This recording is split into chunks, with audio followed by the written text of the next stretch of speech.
അതുകൊണ്ട് പുരുഷന്മാർക്ക് തീർത്തും ആധിപത്യമുള്ളൊരു സമൂഹത്തിൽ, അതായത് മുസ്ലിം സമുദായത്തിൽ സ്ത്രീകളുടെ അവകാശങ്ങൾ അതൊക്കെ സംരക്ഷിക്കപ്പെടുന്നുണ്ടോ? അല്ല, ഇത് പൊതുസമൂഹം ഇങ്ങനെ ഒരു പ്രത്യേക രീതിയിൽ ധരിക്കണമെന്നുള്ള ധാരണ എല്ലാവരും ഈ മതത്തോട് ബന്ധപ്പെട്ട് വെച്ച് പുലർത്തുന്നുണ്ട്. അതിപ്പോൾ ഹിന്ദു മതത്തിൽ നിൽക്കുന്നവരാണെങ്കിൽ ക്രിസ്തു മതത്തിൽ ബന്ധപ്പെട്ട് നിൽക്കുന്നവരാണ്. ഇത്തരം കാര്യങ്ങൾ അവർ പുറത്തേക്ക് ഒരു വിമർശന ബുദ്ധിയെ പറയാറില്ല. കാരണം ഒരു മതത്തെ വിമർശിക്കുമ്പോൾ ആ മതം ഞങ്ങളെ വിമർശിച്ചേക്കാമെന്നൊരു തോന്നലിൽ നിന്നാണ് പരസ്പരം ഇവരാരും ഒരു കൂട്ടായ്മയാണിത്.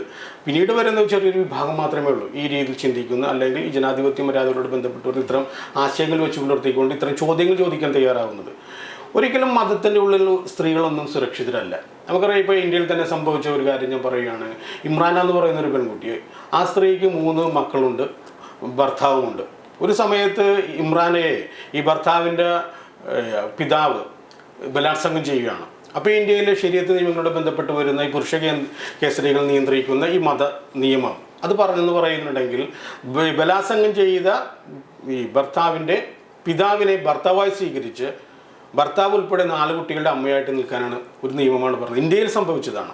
അതുപോലെ നമുക്കറിയാമല്ലോ, ഇപ്പോൾ പറയുന്ന ഹലാല എന്ന് പറയുന്നൊരു കൺസെപ്റ്റ് ഉണ്ട്. ഈ ഹലാല എന്ന് പറയുന്നൊരു കൺസെപ്റ്റ് തന്നെ ഈ സ്ത്രീകളുടെ ഇത്തരം അവരുടെ അവരുടെ ശരീരത്തിലുള്ള അവകാശം എന്ന് പറഞ്ഞ സ്ത്രീകൾക്ക് തന്നെയാണ്. ആ അവകാശം പുരുഷന്മാർക്കാനുള്ള ഏറ്റവും വലിയ തെളിവാണ് ഈ പറഞ്ഞ ഹലാല എന്ന് പറയുന്ന നിയമം. അതായത് ഒരു പെൺകുട്ടി വിവാഹം ചെയ്തിട്ടുണ്ടെങ്കിൽ ആ പെൺകുട്ടിയെ ഏതെങ്കിലും ഒരു കാരണം കൊണ്ട് ഇസ്ലാം മത വിശ്വാസിയായ ഒരു പുരുഷൻ മൊഴി ചൊല്ലുകയാണെങ്കിൽ, ആ മൊഴി ചൊല്ലിയ പെൺകുട്ടിയെ ആ സമയത്ത് ആ മൊഴി ചൊല്ലുന്ന വ്യക്തിയെ സംബന്ധിച്ച് ആ പെൺകുട്ടി ഹറാമാണ്. അതായത് അയാൾക്ക് ഒരിക്കലും പിന്നീട് ആ പെൺകുട്ടിയുമായി ജീവിക്കാൻ പറ്റില്ല. അതായത് മൊഴി പ്രാവർത്തികമാക്കപ്പെട്ടിട്ടുണ്ടെങ്കിൽ ആ പെൺകുട്ടിയെ സംബന്ധിച്ച് ഈ പുരുഷന് ഒരിക്കലും പ്രാപിക്കാനോ പിന്നീട് ജീവിക്കാനോ പറ്റില്ല. കാരണം അതൊരു ഹറാമായ പെൺകുട്ടിയാണ്. അപ്പോൾ ഈ ഹറാമെന്ന് പറയുമ്പോൾ ഇസ്ലാം മത വിശ്വാസത്തിൻ്റെ ഒരു കാഴ്ചപ്പാടാണ്. ഹറാമെന്ന് ഇസ്ലാം മത വിശ്വാസികളെ സംബന്ധിച്ച് ഹറാമായിട്ടുള്ളൊരു കാര്യം, ഇപ്പോൾ പന്നി എന്ന് പറയുന്നത് ഹറാമാണ്, മദ്യം ഹറാമാണ്. അത് വിശ്വാസികളെ സംബന്ധിച്ച് എല്ലാവർക്കും ഹറാമാണ്. പക്ഷേ പെൺകുട്ടി ഈ ഭർത്താവിന് മാത്രമാണ് ഇവിടെ ഹറാമാവുന്നത്.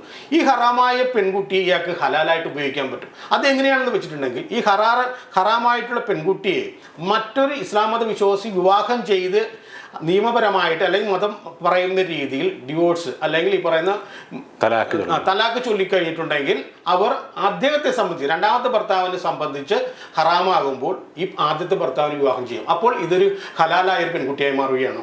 ആ ഒരു സംഭവമുണ്ട്. അപ്പോൾ ഇവിടെ എന്ന് പറയുന്നത് എങ്ങനെയാണ്, ആദ്യത്തെ ഭർത്താവ് ഉപേക്ഷിച്ചു, ആ ഉപേക്ഷിച്ചതിന് ശേഷം മറ്റൊരു പുരുഷൻ വിവാഹം ചെയ്യുമ്പോൾ ആ വിവാഹം ചെയ്യുന്ന പുരുഷൻ വിശ്വാസിയായിരിക്കണം. വിശ്വാസിയായാൽ മാത്രം പോലും ലൈംഗിക ബന്ധത്തിൽ ഏർപ്പെടുകയും വേണം. എന്നാൽ മാത്രമേ ഈ ഹലാലായ ഒരു നിയമം പ്രാവർത്തികമാക്കപ്പെടുകയുള്ളൂ.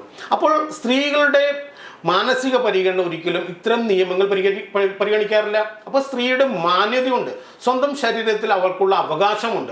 ആ അവകാശത്തെ ഒരിക്കലും ഇസ്ലാം മതവിശ്വാസമോ അല്ലെങ്കിൽ അതിനോട് ബന്ധപ്പെട്ട് വരുന്ന വിഭാഗങ്ങളോ ഒരിക്കലും പരിഗണിക്കാറില്ല. നമുക്കറിയാം, ഏറ്റവും പ്രധാനപ്പെട്ട നമുക്കറിയാം മറിയം ജമീല എന്ന് പറയുന്ന ഒരു സ്ത്രീയെ പറ്റി അറിയാം. മറിയം ജമീല എന്ന് പറയുന്നത് ജമാഅത്ത് ഇസ്ലാമിനോടൊക്കെ ബന്ധപ്പെട്ട് വളരെയധികം പ്രശസ്തയായ ഒരു പെൺകുട്ടിയാണ്. അവർ പറയുന്ന ഇസ്ലാമിൻ്റെ അകത്ത് സ്ത്രീയും പുരുഷനും തുല്യത ഒരിക്കലും അർഹിക്കുന്നില്ല. ജന്മനാ സ്ത്രീയും പുരുഷനും 2 തട്ടിലാണെന്നാണ് പറയുന്നത്. അപ്പോൾ ഇങ്ങനെയുള്ള സ്ത്രീവാദികളുമുണ്ട്. ഇവരെ സംബന്ധിച്ച് ഇവരുടേതായിട്ടുള്ള അഭിപ്രായങ്ങളാണ് ഈ പുരുഷ വിഭാഗങ്ങളെല്ലാം മുൻപന്തിയിലേക്ക് കൊണ്ടുവരുന്നത്. കാരണം സ്ത്രീകളെ സംബന്ധിച്ച് ഇസ്ലാം മതത്തിനകത്ത് നിൽക്കുന്ന ഇത്തരം ഈ പ്രശ്നങ്ങൾക്ക് ഒരിക്കലും കാഴ്ചപ്പാടുകൾ സമൂഹത്തിൽ നിന്നും ഉണ്ടാകുന്നൊരു കാഴ്ചപ്പാട് ഇവരെ പ്രദർശിപ്പിച്ചുകൊണ്ട് സ്ഥാപിച്ചെടുക്കുന്നുണ്ട്.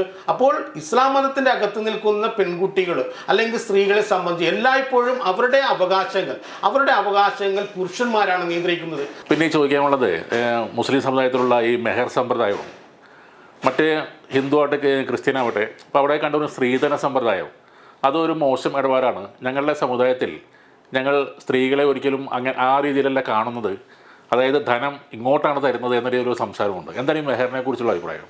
അല്ല, ഇതൊക്കെ തന്നെയാണ് കാപ്പട്യം എന്ന് പറയുന്നത്. ഇസ്ലാം മതത്തിൻ്റെ അകത്ത് അങ്ങനത്തെ ഒരു നിയമം എന്ന് പറയുന്നത് അത് പുരുഷനോട് ബന്ധപ്പെട്ട് വരുന്ന തൃപ്തിപ്പെടലാണ്. ശരിക്കും പറഞ്ഞിട്ടുണ്ടെങ്കിൽ മഹർ എന്ന് പറയുന്നത് പെൺകുട്ടികൾക്ക് അല്ലെങ്കിൽ ആരെയാണ് കിട്ടാൻ പോകുന്ന ആ സ്ത്രീകൾക്ക് പുരുഷൻ നൽകുന്ന ധനമാണ് അല്ലെങ്കിൽ സമ്പത്താണ് മഹർ എന്ന് പറയുന്നത്. അപ്പോൾ നമ്മൾ ചിന്തിക്കുന്നത്, പൊതുവെ പൊതുജനങ്ങൾ ചിന്തിക്കുന്ന മഹർ എന്ന് പറഞ്ഞിട്ടുണ്ടെങ്കിൽ അതായത് പെൺകുട്ടിയെ വളർത്തിയ വിഭാഗങ്ങൾക്ക് അല്ലെങ്കിൽ അവരുടെ കുടുംബക്കാർക്കോ പെൺകുട്ടിക്കോ അതിൻ്റെ ഒരു മൂല്യം നൽകിക്കൊണ്ടുള്ള ഒരു വിവാഹം ഉടമ്പടി എന്നുള്ള രീതിയിലാണ് പറഞ്ഞത്. പക്ഷെ മഹർ അതല്ല. മഹർ എന്ന് പറയുന്നത് വിവാഹം ചെയ്യാൻ പോകുന്ന പെൺകുട്ടി, ആ പെൺകുട്ടിയുടെ ലൈംഗിക അവയവങ്ങൾക്കുള്ള തുകയാണ് അല്ലെങ്കിൽ അതിൻ്റെ പ്രതിഫലമാണ് ഈ പറഞ്ഞ മഹർ എന്ന് പറയുന്നത്.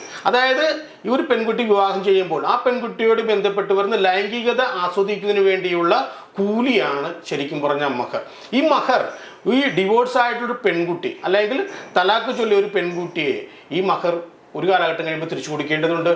നമുക്കറിയാം പ്രവാചകന്റെ കാലഘട്ടത്തിൽ തന്നെ അവിശ്വാസികളായ സ്ത്രീകളെ മൊഴി ചൊല്ലണം, അല്ലെങ്കിൽ അവരുമായി ജീവിക്കാൻ പാടില്ലെന്ന് മുഹമ്മദ് പറയുമ്പോൾ ഉമർ മൊഴി ചൊല്ലുന്നുണ്ട്.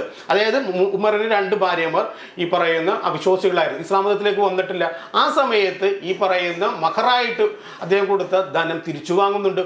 അതായത് കാലങ്ങളോളം ഈ പൈസ കൊടുത്ത്, അത് പാട്ടക്കരാറിന് തുല്യമായ ഒരു പരിപാടിയാണ്. കാരണം പാട്ടക്കരാർ എന്ന് പറയുമ്പോൾ ആ പാട്ടം മേടിക്കുമ്പോൾ ആ പാട്ടത്തോട് ബന്ധപ്പെട്ട് വരുന്ന വസ്തുക്കളുടെ ഉടമസ്ഥാവകാശമുണ്ടല്ലോ, അതുപോലെ തന്നെയാണ് ഇത് സംഭവിക്കുന്നത്. കാരണം ഈ ലൈംഗികതയോട് ബന്ധപ്പെട്ട് വരുന്ന ഒരു ഘട്ടത്തിൽ അത് വേണ്ട, അല്ലെങ്കിൽ ഡിവോഴ്സാണെന്ന് പറയുമ്പോൾ ആ മഹർ തിരിച്ചു മേടിക്കാനുള്ള അവകാശമുണ്ട്.